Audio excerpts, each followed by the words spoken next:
Welcome back to our channel. బోనాల పండగ తర్వాత బోనాల జాతరను నిర్వహిస్తారు. అంటే పలహార బండి ఊరేగింపు జరుగుతుందనమాట. అంటే మనము బోనం రూపంలో నైవేద్యం తల్లికి సమర్పించుకుంటాం కదా! ఆ నైవేద్యాన్ని బుట్టలో వేసుకొని గుడి చుట్టూరు 5, 6 ప్రదక్షిణాలు చేసి తర్వాత ఊరి పరిమెడలు దాటించి చల్లుతారు. అయితే ఇది జాతర రూపంలో జరుగుతుంది. పండగను ఎందుకు నిర్వహిస్తారో తెలుసుకుందాం గానీ 1813లో హైదరాబాద్‌లో కలరా వ్యాధి ప్రబలి వేలాది మంది మరణిస్తారు. అప్పుడు ప్రజలు మహంకాళి అమ్మవారిని ప్రార్థించి తమను కాపాడితే బోనాలు సమర్పిస్తామని మొక్కుకుంటారు. ఆనాటి నుంచి ఈ ఆదరణ మరింత బలపడింది. ఈ బోనం అంటే ఏంటో తెలుసుకుందాం. బోనం అంటే భోజనం లేదా నైవేద్యం. వర్షాకాలం ఆరంభంలో ఆషాఢ మాసం ప్రారంభమైన కాడ నుంచి మలేరియా, టైఫాయిడ్, కలరా వంటి వ్యాధులు ప్రబలే అవకాశం ఉంది. బోనాల్లో వాడే పసుపు, సున్నము, వేపాకులు క్రిమి సంహారకాలుగా పనిచేస్తే ఇది వాతావరణాన్ని శుద్ధి చేసి వ్యాధుల నుంచి రక్షణిస్తాయి.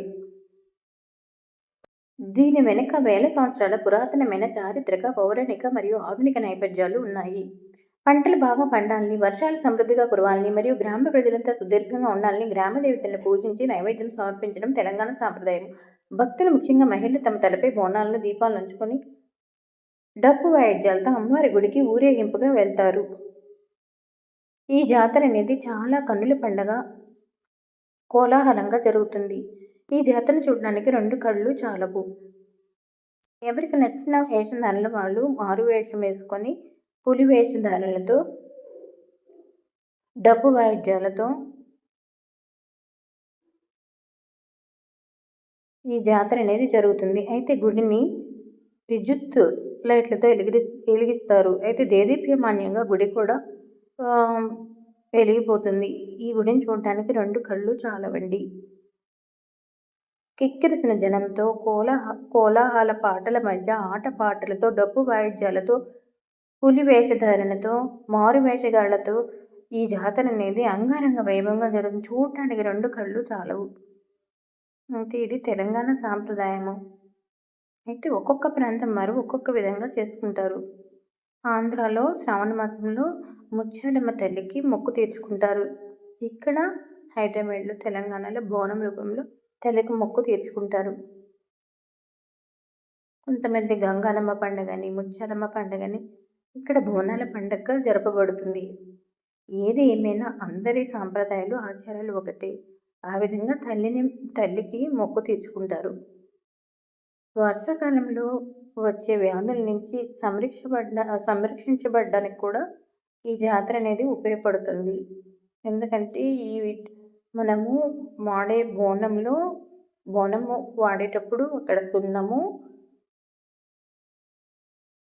పసుపు, వేపాకులు వాడతాం కదా, అవి క్రిమి సంహారకంగా పనిచేస్తాయి. ఇవి వాతావరణాన్ని శుద్ధి చేసి వ్యాధుల నుంచి రక్షణిస్తాయి. ఎక్కువగా వర్షాకాలంలోనే రకరకాల జబ్బులు వస్తూ ఉంటాయి. కలరా, టైఫాయిడ్, మలేరియా మొదలగు వ్యాధులు ప్రబలే అవకాశం ఉంది. అయితే మనం ఈ బోనముని ఎత్తినప్పుడు వేపాకులు కూడా ఉపయోగిస్తాము. వేపాకులు క్రిమి సంహారకులుగా పనిచేస్తాయి. వేపాకులు అన్నిటికీ మంచిది కదా. ఇది యాంటీబయాటిక్గా కూడా పనిచేస్తుంది. సున్నము ఇవన్నీ వాతావరణాన్ని శుద్ధి చేసి వ్యాధుల నుంచి రక్షణిస్తాయి. ఈ విధంగా అయితే జాతర అంగరంగ వైభవంగా కోలాహల ఆటపాటల మధ్య, నృత్యాల మధ్య, డప్పు వాయిద్యాలతో చాలా చక్కగా నిర్వహించబడుతుంది. అంతేకాదండి, తిరునాళ్ళు కూడా ఏర్పాటు చేస్తారు. అక్కడ మనకు కావాల్సిన ఆట బొమ్మలు, తినుబండారాలు కూడా ఉంటాయి. ప్రజలు కుటుంబ సమేతంగా తరలి వచ్చి చాలా చక్కగా పాల్గొంటారు. ఈ విధంగా అయితే జాతర తెలంగాణ సాంప్రదాయం ప్రకారం జరుగుతుంది. చూడటానికి 2 కళ్ళు చాలవండి. అంటే అర్ధరాత్రి వరకు డప్పు వాయిద్యాలతో, మారు వేషగాలతో, ఆటపాటల మధ్య నృత్యాలు చేసుకుని జాతరని ఊరేగింపుగా తరలి చేస్తారు.